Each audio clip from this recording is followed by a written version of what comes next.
పూరా local. Welcome to పూరా local. Congress అధికారంలోకి వచ్చినప్పటి నుంచి ఫోన్ ట్యాపింగ్ కేసు నడుస్తూనే ఉంది. ఈ కేసులో కీలక నిందితుడైన ఎస్ఐబి మాజీ చీఫ్ ప్రభాకర్ రావు తనను రాజకీయ శరణార్థిగా గుర్తించాలని అమెరికాలో పిటిషన్ దాఖలు చేశారు. భారత అధికారులు తనపై అక్రమ కేసులు నమోదు చేసి వేధిస్తున్నారని ఆ పిటిషన్లో పేర్కొన్నారు. నేను ఐపీఎస్ అధికారిగా పనిచేశాను. అందరూ అధికారుల్లానే విధులు నిర్వర్తించాను. కొత్త ప్రభుత్వం వచ్చాక నాపై కక్ష కట్టిందని పిటిషన్లో పేర్కొన్నారు.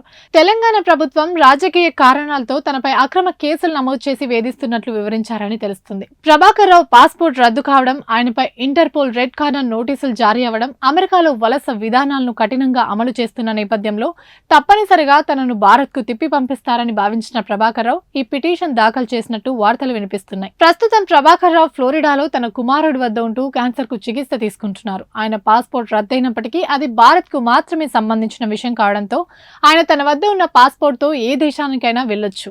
పాస్పోర్ట్ లో అన్ని పేజీలో స్టాంపింగ్ పూర్తయ్యే వరకు ఎలాంటి ఇబ్బంది ఉండదని అధికారులు తెలిపారు. అయితే ఇంటర్పోల్ సభ్య దేశాల విమానాశ్రయాలకు రెడ్ కార్నర్ నోటీసులను పంపితే మాత్రం ప్రభాకర్ రావుకు ఇబ్బందులు తప్పవు.